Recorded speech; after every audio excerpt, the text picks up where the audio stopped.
अपूर्ण जगत के अपूर्ण भोगों में कभी कहीं भी पूर्णता नहीं मिल सकती है।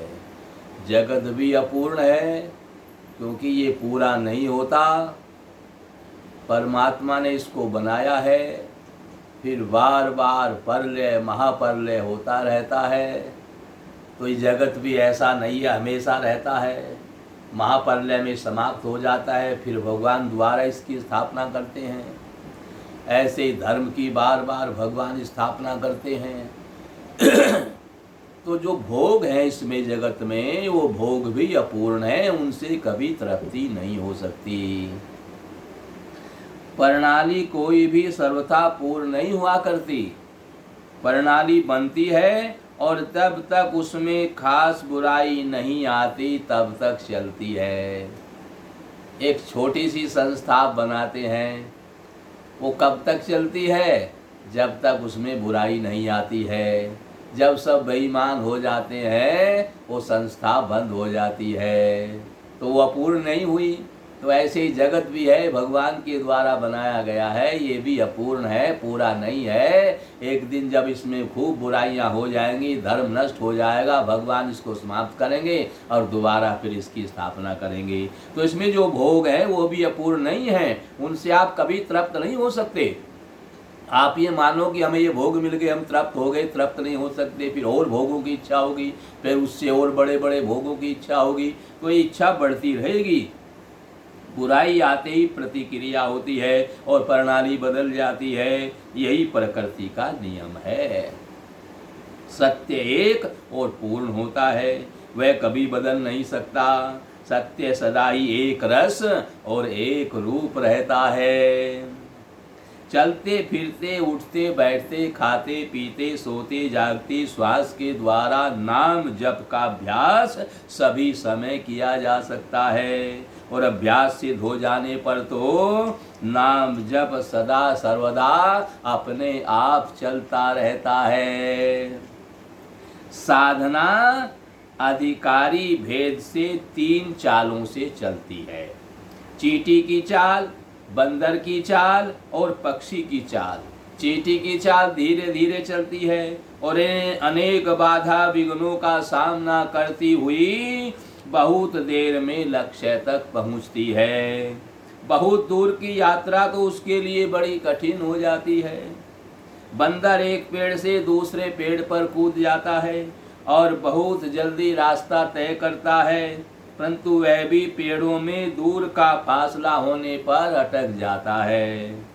पक्षी अविराम गति से उड़कर बहुत शीघ्र अपने लक्ष्य स्थान पर शीघ्र पहुंच जाता है।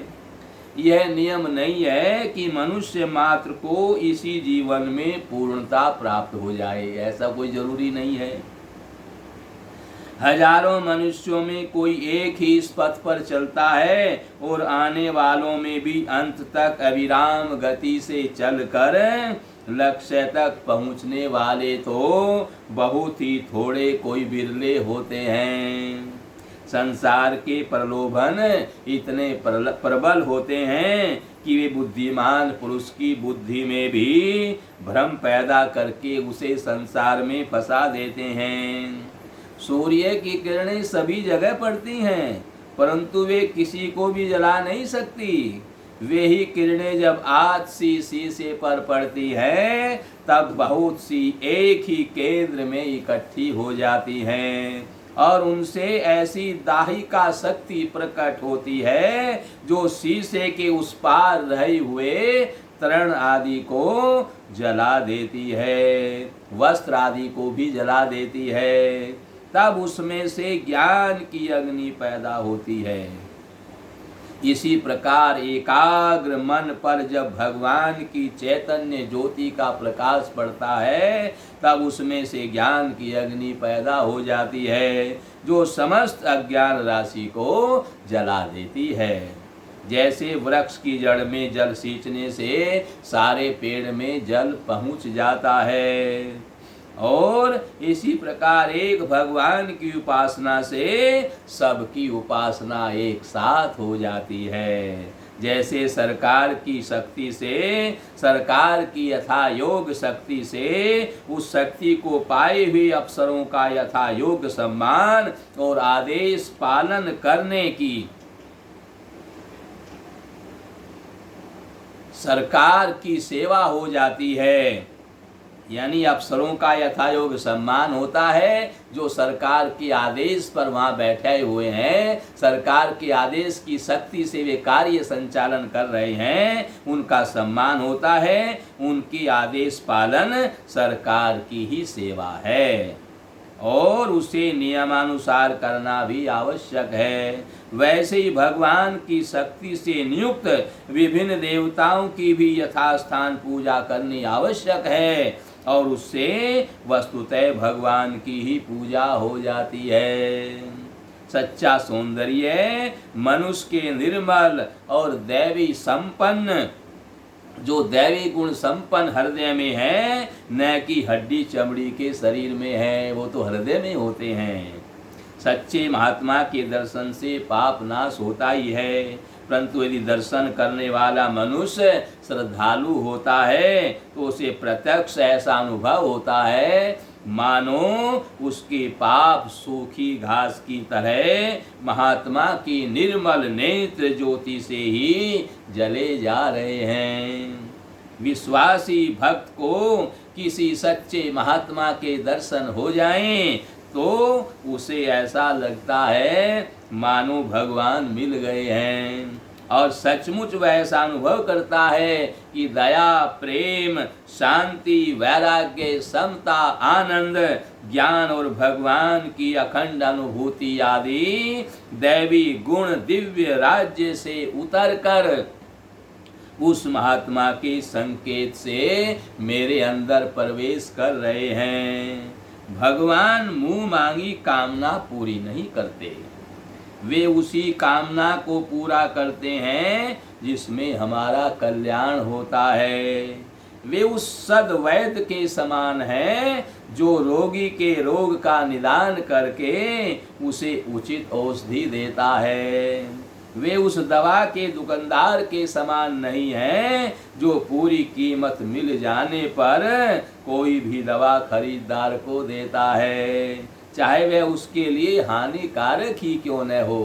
दुकानदार के पास जाओगे ना, जो भी दवाई मांगोगे उसी को आपको दे देगा। आपको ज़रूरत है कि नहीं है इससे उसका कोई मतलब नहीं है। लेकिन जो वैद्य के पास जाओगे, वैद्य आपको वही दवाई देगा जिसकी आपको ज़रूरत है।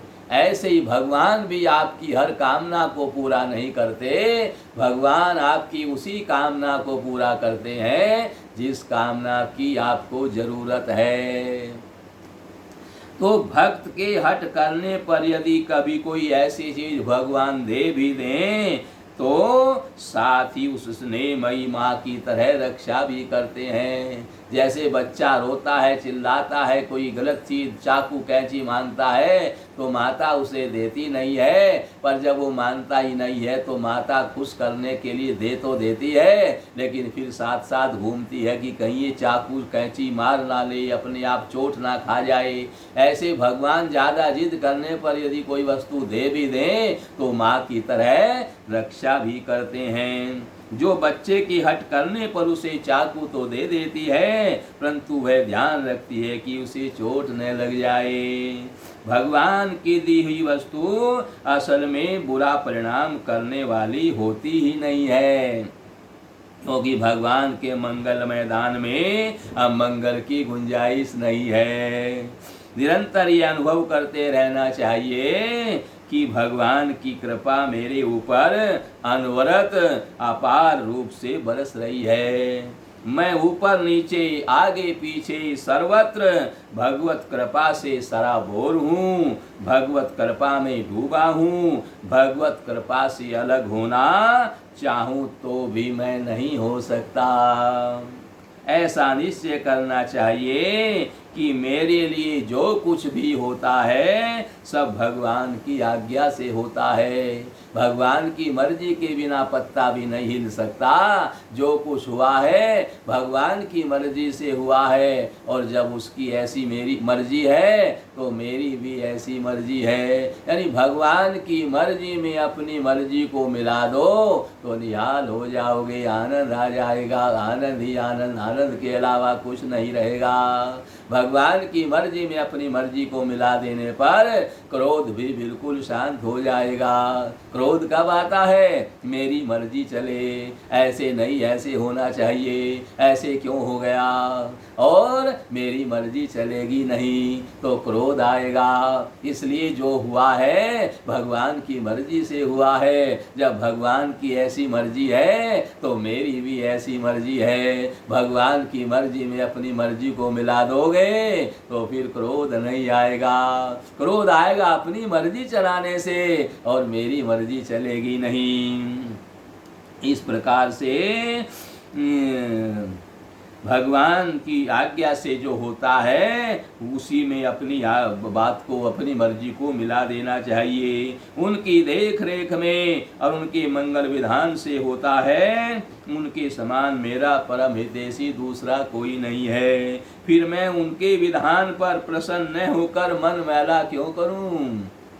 मन से निरंतर भगवान के मंगलमय रूप का ध्यान, वाणी से उनके मंगलमय नाम का गुणगान, गुण का जप कीर्तन, और शरीर से उनके सर्वभूत स्थित विग्रह की या किसी एक मंगल विग्रह की सेवा करनी चाहिए।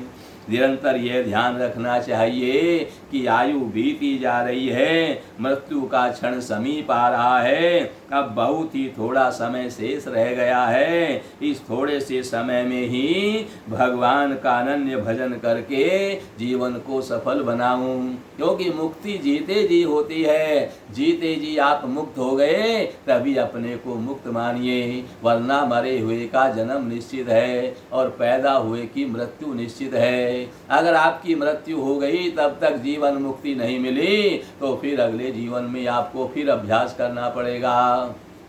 इसलिए इसी जन्म के रहते हुए मनुष्य जीवन ही आदि योनि भी है और अंतिम योनि भी है। इस मनुष्य योनि में हम इतने पाप और पुण्य कर लेते हैं कि पाप और पुण्य को भोगते हुए सतयुग, द्वापर, त्रेता, कलयुग चारों युग बीत जाते हैं, फिर भी बाकी रह जाते हैं। और इसी मनुष्य योनि में हम ऐसे कर्म भी कर सकते हैं, यानी कर्म करते हुए निष्कर्म हो जाएं, परमात्मा की प्राप्ति कर लें, आत्म साक्षात्कार कर लें, अपने आप को पहचान जाएं, मैं कौन हूँ, कहाँ से आया हूँ, क्या करना था और क्या कर रहा हूँ। अपने आप को जानना ही परमात्मा को जानना है। इसलिए आत्म साक्षात्कार करके, अपने आप की पहचान करके, परमात्मा को पहचान करके इस मनुष्य जीवन में रहते हुए ही जीवन मुक्त होना चाहिए। जीवन मुक्त क्या है? इस संसार में हमारी कोई आसक्ति नहीं रहे, यह मेरा है और वो तो बंध गए और मेरा कुछ नहीं है तो बस मुक्त हो गए।